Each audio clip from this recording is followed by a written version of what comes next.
Secretos del Tercer Reich.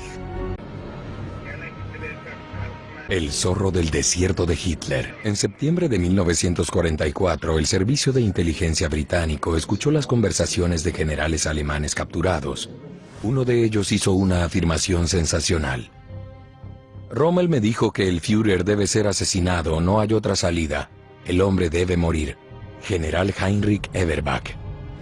Los británicos no daban crédito a lo escuchado. El general favorito de Hitler, el zorro del desierto legendario, aparentemente se habría vuelto en contra del Führer, para quien había peleado con tanta gallardía.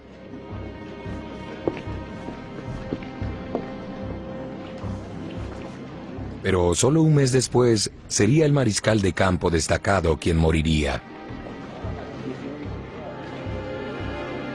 El funeral de Rommel fue un espectáculo clásico del Tercer Reich. Fue en esencia una obra teatral, a pesar que Rommel siempre insistió que no deseaba decoraciones políticas de ninguna índole durante su servicio, tales como suásticas. Lo que los nazis hacían era demostrar que Rommel había sido leal al régimen hasta el final. Pero todo era una mentira, y su esposa e hijo no tuvieron más opción que disimular. Fue espeluznante. Nos convertimos en parte de la tropa de actores y fingimos que todo sucedía como suponía ser. No sabíamos durante cuánto tiempo la libertad prevalecería o si llegaría a un final con rapidez relativa después de la realización de esta obra teatral.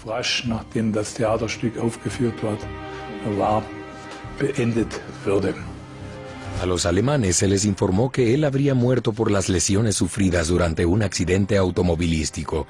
La causa verdadera de su muerte se ocultó. El general grandioso había sido obligado a ingerir veneno. Ahí tenemos el cadáver del mariscal de campo Erwin Rommel, uno de los generales más destacados de Alemania, un hombre que fuera venerado no solo por sus compatriotas, sino también por personas como Churchill y Montgomery. Sería un final muy triste para alguien considerado uno de los líderes más grandes de todos los tiempos. Él era la estrella pop de la Armada alemana, un general quien firmaba autógrafos, una figura propagandística de valor enorme. Su imagen se utilizaba para propagar el mito de la invencibilidad alemana en el campo de batalla.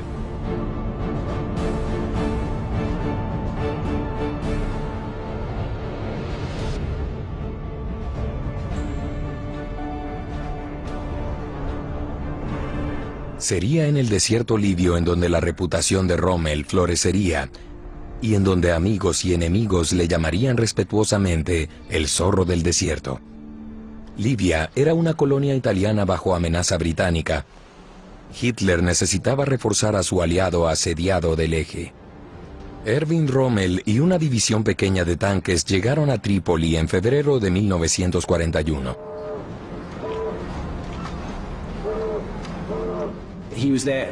Él se encontraba allí por propósitos de defensa, para apoyar a los italianos. Hitler estaba preocupado que una derrota monumental italiana al norte de África diera lugar a que su aliado fuese eliminado de la guerra. Este era un despliegue con responsabilidad limitada de un general relativamente novato pero habilidoso, quien se aseguraría que esto no sucediese. Por tanto, este era un despliegue tanto político como militar.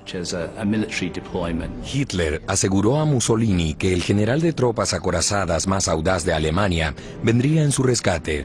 Rommel había demostrado su valía en la invasión de Francia un año antes. Rommel comandaba la unidad llamada Séptima División Panzer, la cual eventualmente se conocería como la División Fantasma, pues se movía con tanta rapidez. A pesar que los tanques alemanes eran inferiores y tenían un armamento menor al de sus equivalentes franceses, Rommel utilizó la velocidad, agresividad y el factor sorpresa.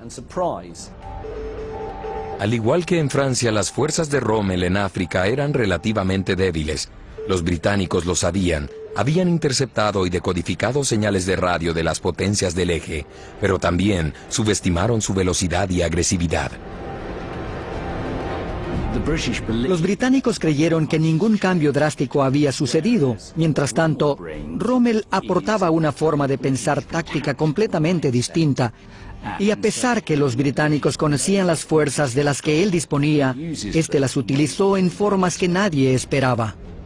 El zorro del desierto astuto ordenó a sus conductores crear nubes inmensas de polvo que harían parecer a su división pequeña más grande de lo que era. Los británicos pensaron que él aguardaría por refuerzos. Rommel lanzó un ataque a gran escala y los tomó por sorpresa. Él dirigió desde el frente, ganándose el cariño de sus tropas de menor rango, llamadas Afrika Korps. Yo tenía la impresión que él se encontraba realmente en su elemento cuando las cosas se tornaron serias. En el momento que nos encontrábamos bajo fuego, cuando utilizaban fuego de artillería en nuestra contra, tenía la impresión que él era una especie de dios de la guerra, quien anhelaba esto.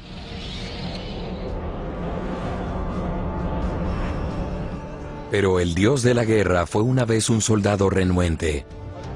Sería el padre de Rommel quien lo convencería de unirse a la Armada Imperial Alemana en 1910. Rommel entró en servicio como oficial cadete y eventualmente fue ascendido al rango de teniente. Él deseaba abandonar el servicio militar, pero cuando regresó con sus padres, ellos lo reprendieron de inmediato. Le dijeron, tienes que seguir la carrera militar. También le dijeron, los tiempos son difíciles, no obtendrás una posición buena en Alemania fácilmente. Mantente en la armada, esa es tu vida.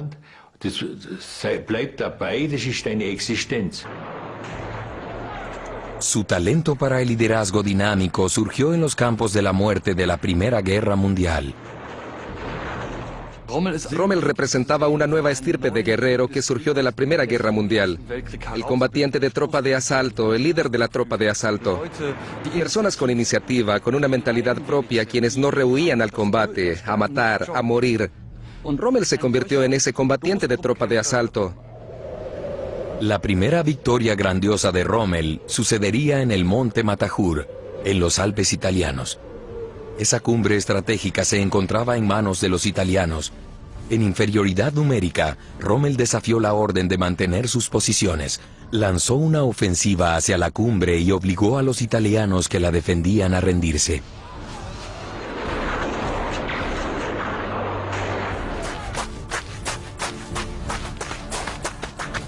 La reputación de Rommel se construyó en torno a su dinamismo, a su valentía, a su pensamiento rápido y agresivo. Como un general de rápido actuar, eso cimentó su reputación.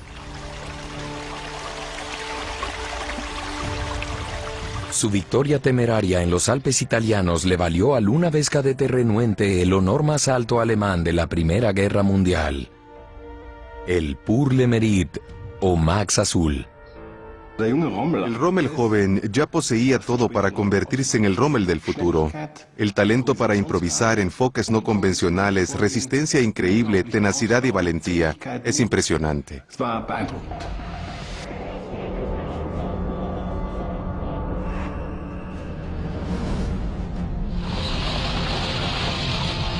25 años después, esa resistencia, tenacidad y valentía le valdrían a Rommel otra victoria famosa contra todo pronóstico.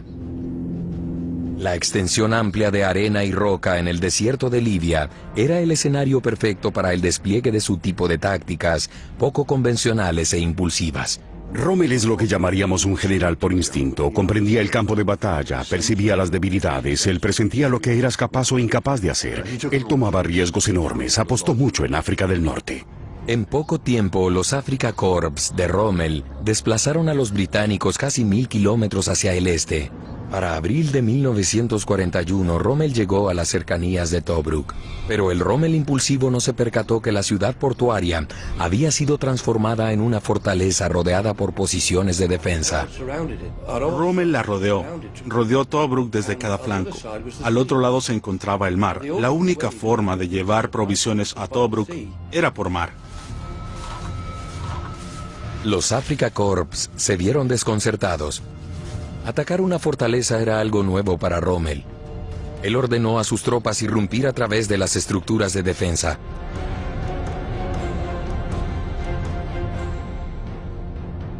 Rommel atacó de inmediato, y la mayor parte de sus fuerzas fueron destruidas. Pensé que era una acción impetuosa, hecha sin la planificación debida, sin reconocimiento previo. A pesar de sus pérdidas y en contra del consejo por parte del alto comando alemán, Rommel ordenó un ataque tras otro. Más de 1000 soldados de infantería y 53 oficiales murieron en los asaltos fallidos a Tobruk. Esas pérdidas provocaron indignación y rebelión entre oficiales y compañeros.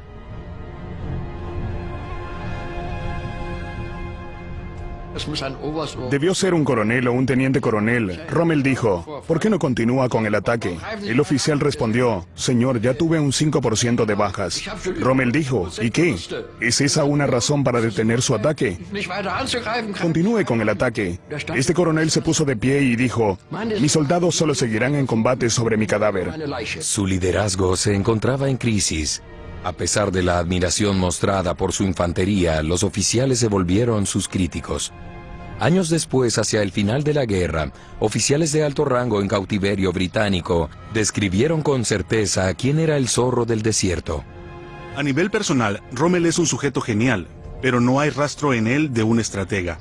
Ni siquiera domina las tácticas. Él no puede dirigir en absoluto.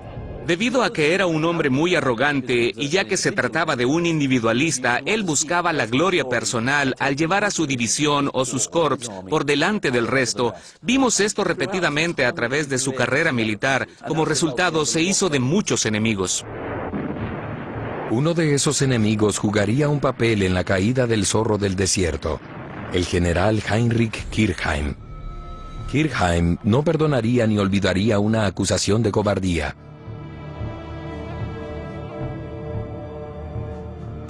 Rommel lo acusó de cobardía, le gritó, le alzó la voz. Esa fue una humillación profunda para Kirchheim, pues no puedes acusar a un general alemán de cobardía.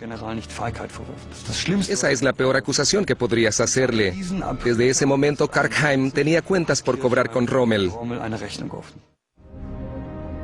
Naturalmente, el disentir de sus oficiales compañeros no formaba parte de la imagen publicitaria del héroe que lo conquista todo, de ese zorro del desierto que persiguiera a soldados ingleses desventurados a través del norte de África.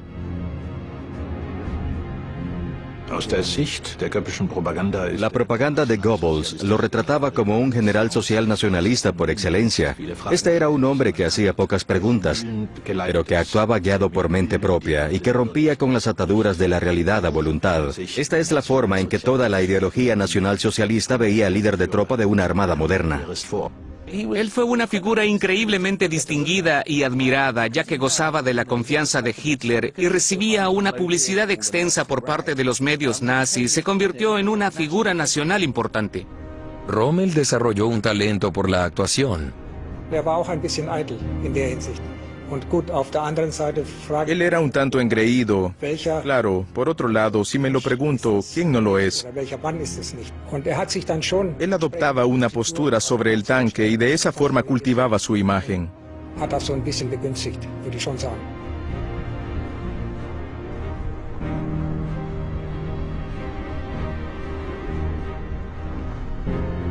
Rommel jugó sus cartas de relaciones públicas a la perfección. En primer lugar, tenía un buen aspecto. Él era el oficial alemán clásico de barbilla prominente de la Armada. Era muy bien parecido, se veía muy bien.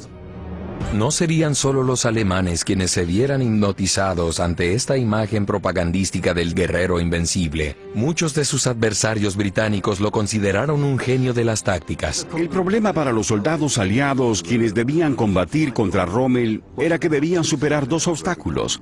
Primero, debían vencer el miedo y ansiedad normales de toda batalla para poder desempeñarse.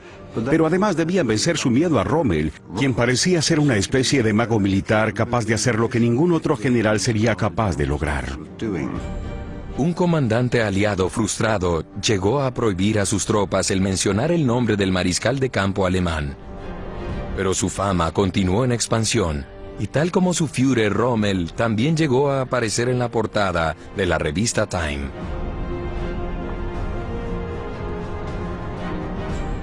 Rommel nunca fue vinculado seriamente con crímenes de guerra y pienso que una de las razones que la reputación de Rommel sobreviviera durante tanto tiempo luego de la Segunda Guerra Mundial es que él era el embrague principal de los generales alemanes importantes, un hombre decente.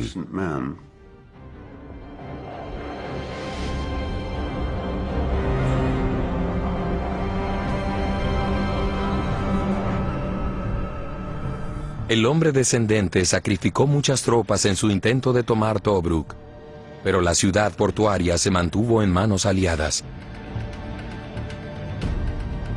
En mayo de 1942, Rommel reinició sus ataques sobre la ciudad portuaria.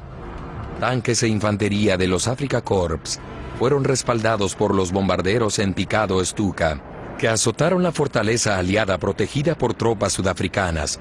Al mes siguiente, Rommel finalmente capturó Tobruk. Él mismo anunció el triunfo.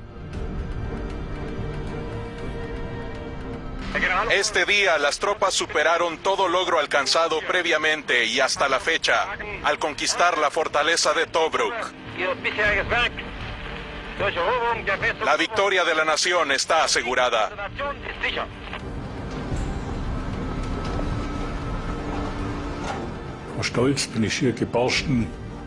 Me sentí muy orgulloso, como si yo hubiese estado allí. En ese momento era un evento de interés nacional. Un evento nacional orquestado con experticia por el jefe de propaganda de Hitler, Joseph Goebbels.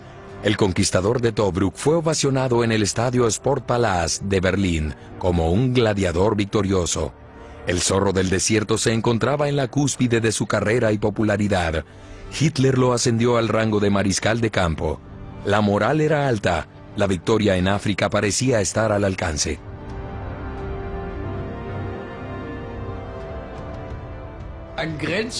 Existía un optimismo sin límites, no solo en Rommel, sino a lo largo de todo el ejército y también entre oficiales. Ya podíamos vernos en el Cairo, ya discutíamos sobre en cuál hotel nos hospedaríamos, en dónde residiríamos, cuál de los hoteles se convertiría en nuestro cuartel general. El Cairo se encontraba a 700 kilómetros largos de distancia de Tobruk, pero Rommel tenía una ventaja secreta. Mucho antes de alcanzar la victoria en Tobruk, las potencias del eje fueron capaces de interceptar y decodificar las comunicaciones de una persona clave en los cuarteles generales británicos en el Cairo, el agregado militar estadounidense, el coronel Bonner Fellers. Él era bienvenido en el Cairo, pues los británicos deseaban atraer a los estadounidenses para formar una alianza. Recuerden, Estados Unidos no se uniría a la guerra hasta diciembre de 1941, por lo que Bonner Fellers recibía información privilegiada de los británicos, pues ellos deseaban que esta fuera transmitida a Washington. Tristemente para los británicos, la información viajó directo hacia Rommel. Rommel se refiere al agregado estadounidense como su fuente fidedigna. Él podía leer sus comunicaciones gracias a un golpe inusual por parte de sus aliados italianos poco populares en el eje. Tiempo atrás, en septiembre de 1941, agentes del servicio secreto italiano se escabulleron a la embajada estadounidense. Ellos obtuvieron el código negro de las comunicaciones diplomáticas de los Estados Unidos sin que nadie se percatase.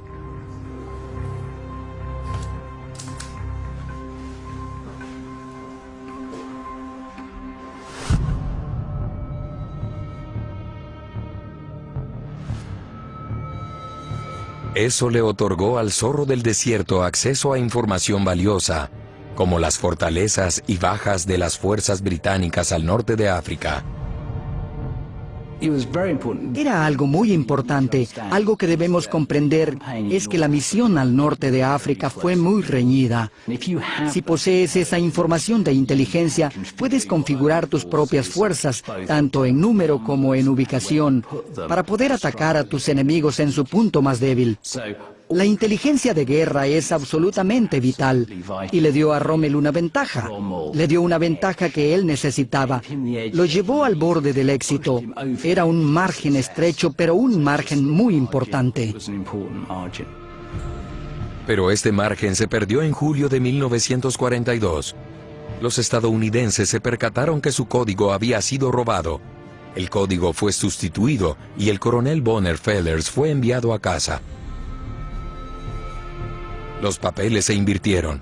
Un equipo de reconocimiento radial clave de los alemanes fue capturado junto a sus códigos y equipo.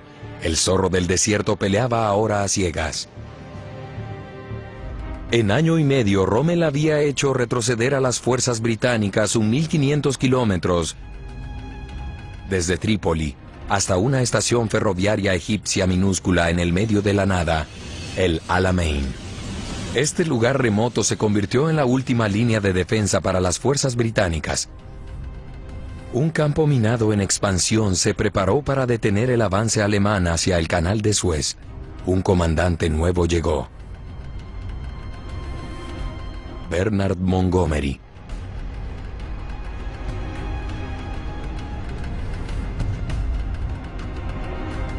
Montgomery sentía un respeto real por Rommel y era el tipo de adversario que él deseaba, por así decirse. Él se obsesionó con Rommel. Puedes leerlo en sus directrices hacia sus tropas. Existía un objetivo, y este era vencer a Rommel y hacerle retroceder. No a los alemanes, sino vencer a Rommel. El nuevo comandante británico tenía la ventaja. Para el momento que llegó a El Alamein, las tropas de Rommel estaban exhaustas al extremo y sus suministros escaseaban.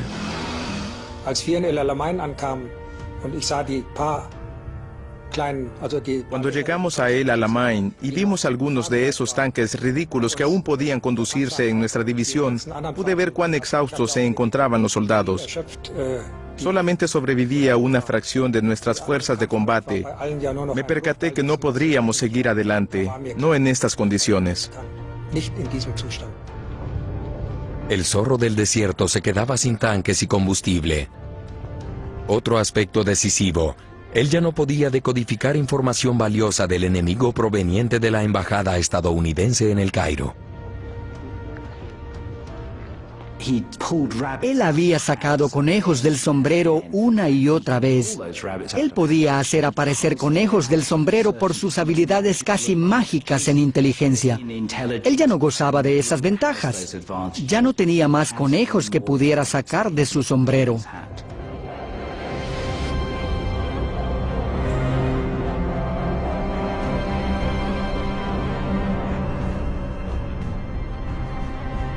El contraataque británico fue lanzado en octubre de 1942. Superaban en número a unos extenuados y severamente debilitados Afrika Korps de Rommel. Luego de 10 días de combate, sería el zorro del desierto quien se vería obligado a una retirada vergonzosa. Las malas noticias llegaron hasta los cuarteles generales de Hitler. El Führer se mantuvo firme. Las fuerzas alemanas no retroceden. El 3 de noviembre, Hitler ordenó a su zorro del desierto conducir una pelea hasta la muerte. Usted no puede mostrarle a sus tropas ninguna alternativa más que la victoria o la muerte.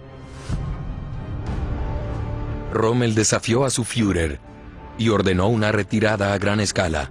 Los Afrika Korps cedieron todos sus logros. Fueron obligados a retroceder más allá del punto de inicio de sus conquistas, bajo un fuego constante desde tierra y aire. Aún en la retirada, el zorro del desierto consiguió un logro impresionante. Llevó a sus supervivientes todo el camino hasta Túnez. Pienso que la mayoría de generales, incluido Rommel, no creyeron posible llegar hasta Túnez. Era una obra maestra táctica. Es posible que esta retirada hacia Túnez represente el mayor logro militar de Rommel. Hitler obstaculiza cualquier retirada hacia Sicilia. 130.000 soldados del Afrika Korps son tomados prisioneros. Pero Rommel fue evacuado mucho antes que sus perseguidores británicos llegasen.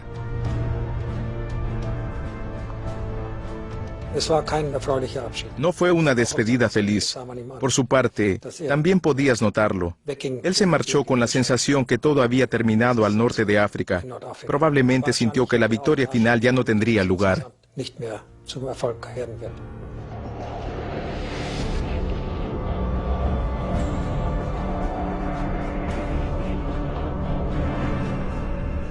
Su nuevo puesto no podía haber sido más diferente.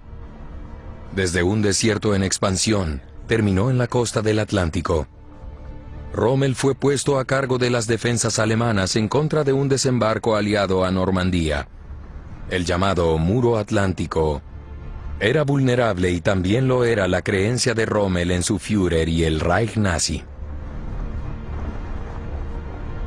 Cuando la guerra llevaba el rumbo deseado, él estaba feliz de combatir, pero cuando las cosas se complicaron, es cuando personas como Rommel comenzaron a objetar a Hitler. Mientras Hitler conllevase a las victorias, todo estaba bien. Se hacían de la vista gorda ante los excesos del nazismo, pero cuando las cosas marcharon mal, Rommel comenzó a visualizarlo y considerarlo de forma mucho más negativa.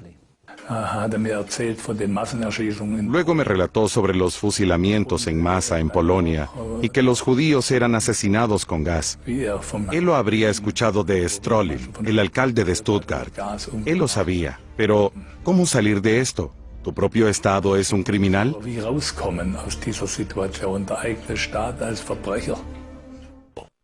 La marea se había vuelto en contra de la maquinaria de guerra alemana. A pesar de estar plagado con dudas y el prospecto de una derrota nueva, él interpretó su papel de la forma esperada. En vista del espíritu espléndido de nuestras tropas, al nuevo armamento, a las armas de guerra que nos fueron entregadas, podemos aguardar por los eventos próximos con la mayor de las calmas. No necesitamos considerar ni por un segundo si esto saldrá bien o no. Todo saldrá bien con seguridad y no pienso que los ingleses vuelvan una segunda vez cuando hayan hecho su intento aquí. En privado, el gran mariscal de campo y una vez el favorito de Hitler, se convertía cada vez más en un crítico de Hitler, de la guerra y de las defensas alemanas.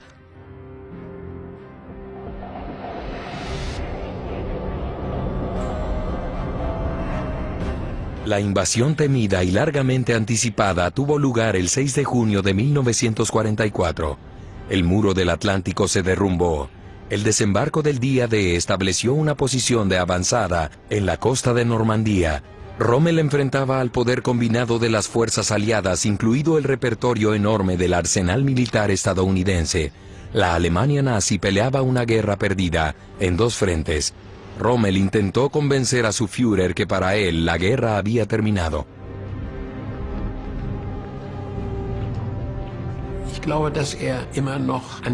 Pienso que él aún creía en la posibilidad de influenciar a Hitler.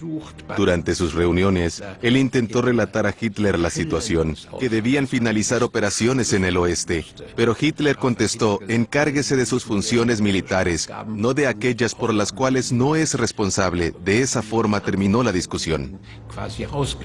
Alemania perdía la guerra, pero lograr que su Führer afrontase ese hecho era una batalla que el zorro del desierto era incapaz de ganar. Después de su última reunión con Hitler en junio de 1944, Rommel fue cuestionado por un complot explosivo para terminar con la guerra y con la vida del Führer. El papel de Rommel en el complot de bombas de Stauffenberg, el intento de asesinato del 20 de julio, está envuelto en el misterio y es improbable conocer los detalles con certeza. Él fue abordado en Francia y se le preguntó si deseaba apoyar el complot. Uno de esos acercamientos tuvo lugar en los cuarteles generales franceses de Rommel, 11 días antes que el complot de las bombas explotara. El oficial de la Armada César von Hoffaker formaba parte del movimiento de resistencia del conde von Stauffenberg. Este fue recibido por el jefe de Estado Mayor de Rommel, Hans Speidel, otro miembro de la resistencia. Rommel y Hoffaker hablaron en privado. Lo que se discutió en esa media hora crucial es aún objeto de debate. Luego, Rommel habló con su jefe de Estado Mayor, Hans Speidel. Después de la guerra, Speidel afirmó que habían hablado sobre presionar a Hitler. Nadie puede estar seguro cuán lejos estaba Rommel dispuesto a llegar.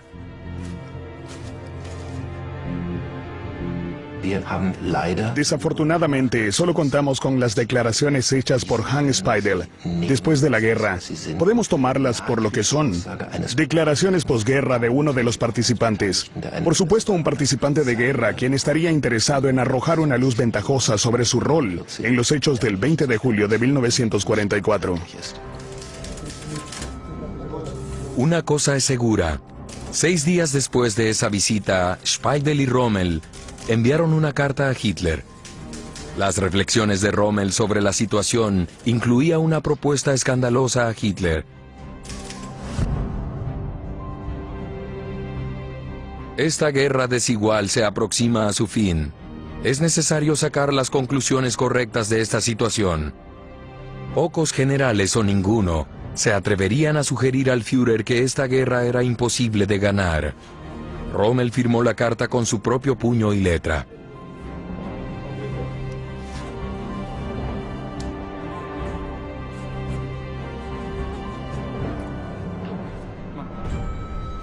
Cualquier pensamiento de derrota estaba fuera de contexto para Hitler. Pero Rommel no era el único oficial de la Armada en considerar una acción drástica para acabar con la guerra. Hablé abiertamente al respecto con Rommel, que era necesario poner fin a las cosas pronto, con la finalidad de permitir al oeste marchar a Berlín en lugar de al este.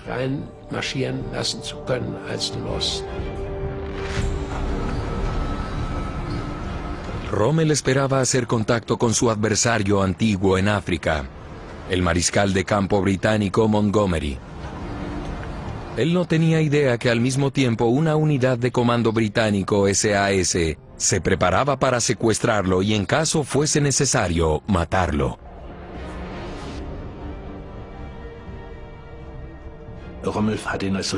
Rommel veía a Montgomery como un adversario caballeroso. De alguna forma, confiaba en él, lo que por supuesto demuestra que en el fondo era un ingenuo, políticamente hablando. Al final, él se caracterizó por la tradición militar caballeresca de un tiempo pasado.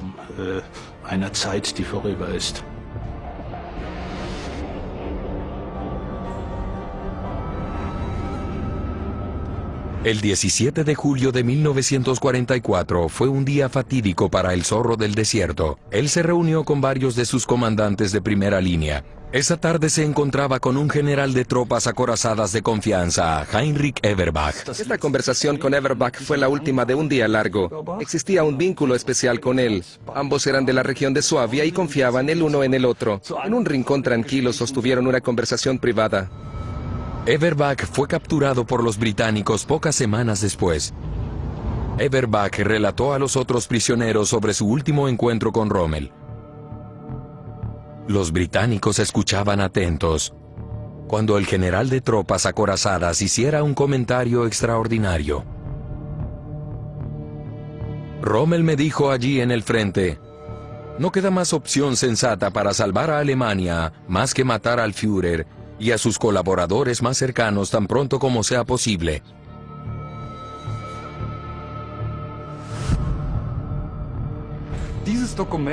Este documento es una indicación muy fuerte, pero no es prueba que Rommel habló con Everbach abiertamente y que Rommel estuviese preparado para aceptar la muerte de Hitler en esta situación, o tal vez hasta la deseaba.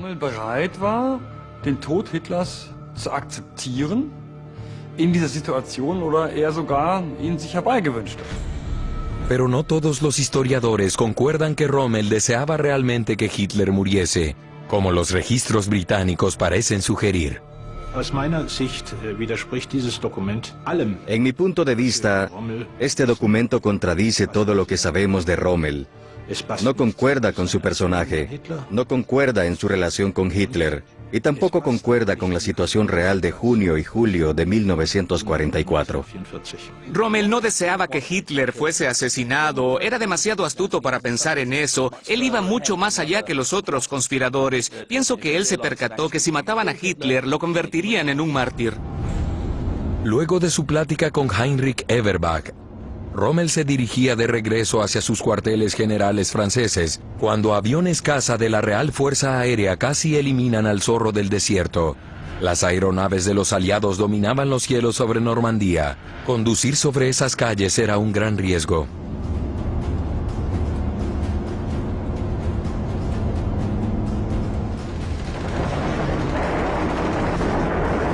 Alrededor de las 6 de la tarde, fuego dirigido al automóvil del personal de Rommel llovió desde los cielos.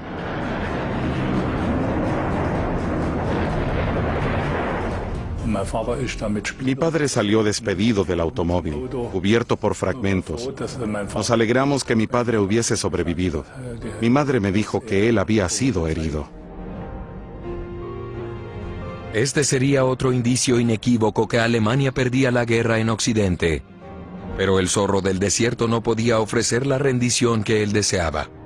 A partir de lo que él escuchó sobre los acontecimientos en el este, él supo que se trataba de un tipo distinto de guerra, una guerra de barbarie, de horror absoluto, y como cualquier alemán, en caso de ser asesinado, deseaba caer en manos de británicos o estadounidenses y no en manos rusas.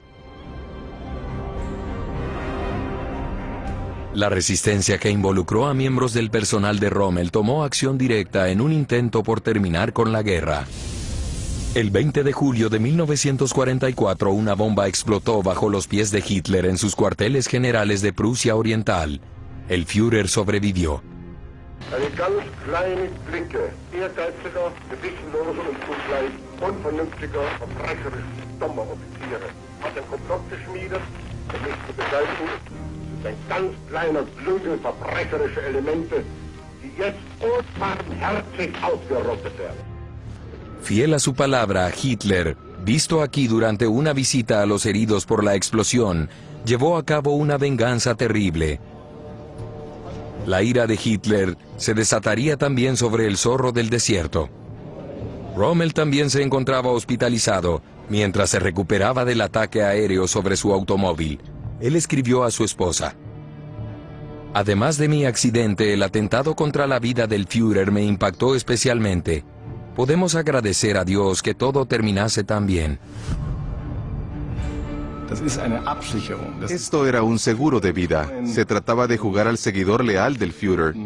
El discípulo constante como un seguro está escrito para los censores. El hecho que más tarde mantendría a su familia y sus círculos más cercanos alejados de los eventos reales y simplemente dice: yo no sabía nada al respecto. Para mí esto es una estrategia para proteger a sus personas queridas. No existió protección alguna para los conspiradores arrastrados ante los llamados tribunales populares y los veredictos salvajes del juez sanguinario de Hitler, Roland Freisler. Muchos de los acusados fueron torturados y golpeados antes de su humillación ante un juez blasfemante. Yo pensaba en todos esos asesinatos. ¡Asesinatos! ¡Usted es un mentiroso asqueroso! Un nombre famoso surgió de los interrogatorios de la Gestapo y de las torturas a sospechosos del complot de la bomba. La leyenda célebre pública El zorro del desierto, el mariscal de campo Erwin Rommel. Rommel representaba una figura enorme en el régimen, un personaje público y carismático. Él era visto como la personificación del éxito militar alemán. ¿Qué es lo que piensan hacer? ¿Llevarán a juicio al mariscal de campo más famoso de Alemania? ¿Él es un traidor? No dejarán que eso se haga público. Ellos no pueden hacer eso. Tal vez por eso el vacilar de Hitler. De cualquier manera, debía encontrarse una alternativa para ocuparse de una celebridad implicada en un complot de bombas. 2 meses después del intento de asesinato, oficiales de alto rango del ejército alemán convocaron a un tribunal de honor, o Ehrenhof.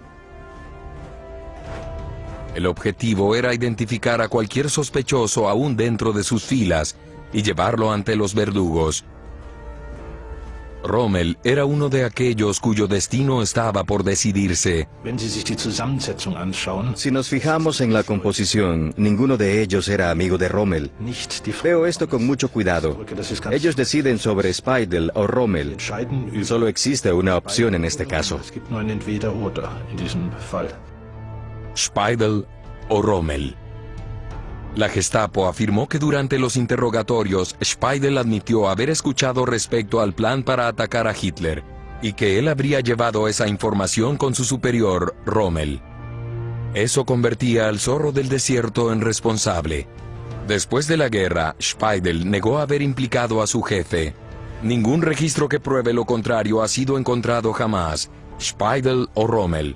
Ahora correspondía al Tribunal de Honor decidirlo. Un adversario antiguo era uno de los votantes, Heinrich Kirchheim, el oficial a quien Rommel acusara de cobardía en África en 1941. Kirchheim parecía muy crítico durante el desarrollo de las investigaciones, que Rommel debió haberlo sabido. De la forma que veo a Kirchheim, estas noticias le habrían agradado. Karkheim aún tenía rencillas que solventar con Rommel. Él no había olvidado la humillación sufrida en abril y mayo de 1941. La mayoría de oficiales, incluido Kirchheim, votaron a favor que Speidel fuera liberado.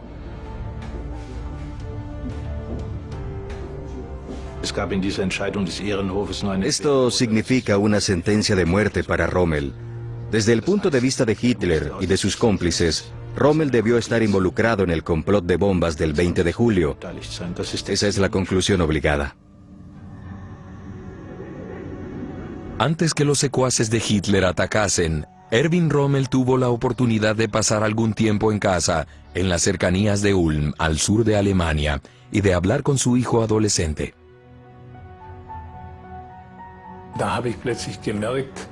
Repentinamente me percaté que existía simpatía grande para con los conspiradores y que él estaba asombrado que hubiesen sido excluidos del ejército y ahorcados.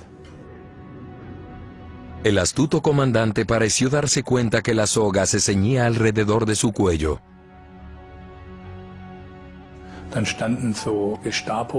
Luego aparecieron estos hombres de la Gestapo frente a nuestra casa, día y noche en su vehículo. Mi padre dijo, no les facilitaremos las cosas colocándome en la línea de fuego. Ordenó una guardia militar que resguardó su casa. Se volvía más obvio que él se encontraba involucrado en esto de alguna forma.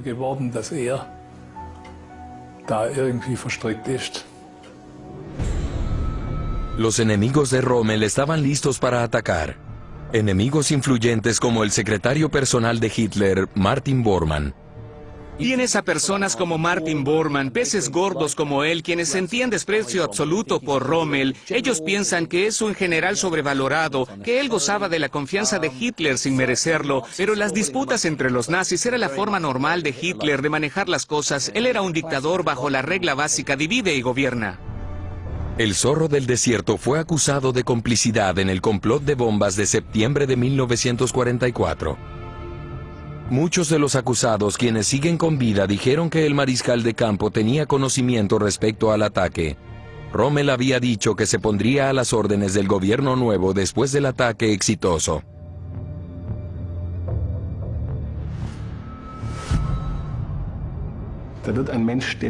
Un ser humano ha sido denunciado aquí, aún con problemas pequeños. En este archivo dice que él es vanidoso, usa lentes pero solo para leer mapas. Alguien se deja llevar por la ira.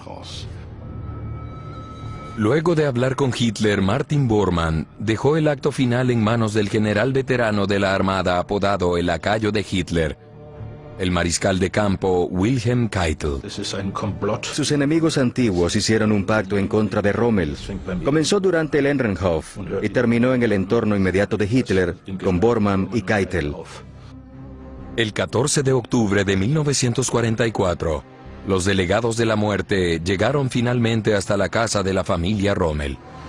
Dos generales alemanes del personal de Hitler llamados Burdow y Meisel le explican a Rommel que él tiene dos opciones, ya sea comparecer ante el Tribunal Popular para ser juzgados por su participación en el complot de bombas de Stauffenberg, afrontar la vergüenza y la desgracia. Su familia podría ser enviada a un campo de concentración, no habría una pensión para sus familiares y su nombre se vería ensuciado por siempre en el Tercer Reich.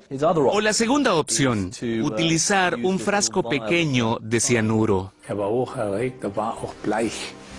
Él se encontraba muy nervioso, también lucía pálido, pero se mantuvo en control. Su voz no se quebró, y esta le pareció la mejor solución. Él dijo que ninguno de los eventos reales podían hacerse públicos, o su familia desaparecería sin dejar rastro. Menos de una hora después, el mariscal de campo Erwin Rommel estaba muerto. Una placa marca el lugar donde cometió suicidio, en una colina a las afueras de su ciudad natal. Una máscara mortuoria conserva el rostro del comandante respetado por ambos bandos, el guerrero honorable a quien llamaran el zorro del desierto.